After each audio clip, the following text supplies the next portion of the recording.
अस्सलाम वालेकुम, welcome back my YouTube channel mister Sawan official. तो मैं हमारा दोस्त सावन। उम्मीद करना ठीक हो सो। अज है जुम्मेदार पाक दिहाड़ा यानी कि गरीब हज।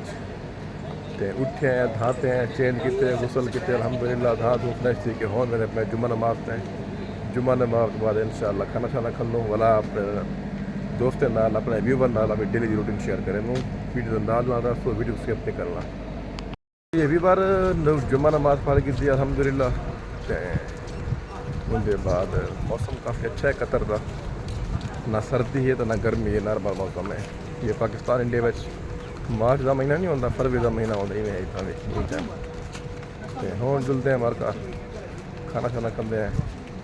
खाने के बाद थोड़ा रेस्ट करे सूँ वल मिलसूँ शाम को चाह दे उससे कट्टे ना सू वीडियो तो खाना खा वाला है बेटा। तो मैं किसी देता पाया नोट करना पाया को कुछ दसे ना। पहले ये दसे ना कि जो लोग शिकवा करें ना कि यार सारा काम नहीं चलता या काम किमें चल सी वगैरह वगैरह। तुसा अगर क्वालिटी मयार अच्छा रखे सो तो ये देखो लेना लग गया खड़े दुकान बंद है, हाली आधा घंटा देर है, कस्टमर पहले आया खड़े। क्यों आया खड़े? क्वालिटी अच्छी है, मतलब है कि सलाद अच्छा देना, चावल अच्छा है, चिकन अच्छी बड़ी पी होती है।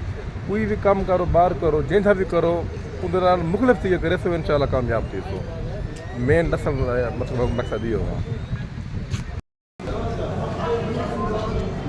अच्छा भी पर इतना अगर खाना खा वाला हो ना इधर पे वे ये कहवा इतना फ्री है मिल दे, ये ना भुलाए। ये बहुत चंगी चीज़ है। अदरक नींबू कलवंजी पाती पीने में बड़ी ज़्यादा चीज़ है, ठीक है ना।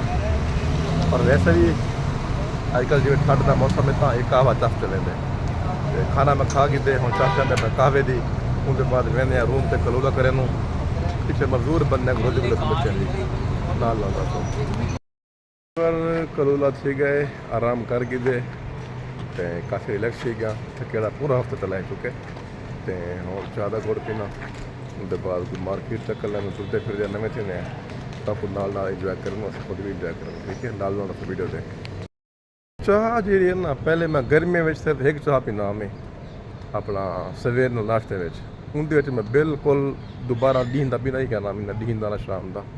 हूँ ज़रा मौसम तब्दील थे ना, थोड़ा ठंडा मीठा मौसम ठीक है तो हूँ थोड़ा दिल करे दे कि शाम की चाह पीती वजे। लेकिन मैं सजेस्ट न करे सा कि पियो ना, चलो अस इतना फ्री होने हैं 5 मिनट ज़रा चाह पीने हैं, गहरी सोच लगे हुए हैं तो। लेकिन चंगी चाय वैसे चाय है का है ना बस हाँ मैं भी छोटे था तकरीबन चाह एवरीडे रूटीन चंगी चीज़ का है नहीं। बाकी हर कहते मिजाज है अपना पियो या ना पिवो, लेकिन मैं ये समझता कि एक चाह काफ़ी है यारी बच, ठीक है। तो जिलो चाह पीनू खैर फिलहाल तो पीने हैं तो चंगी होंगी कहने ज़्यादा चाह पीवा बस आखिर मकसद ये है ज़्यादा, ठीक है। मैं आ गया कफ रहता है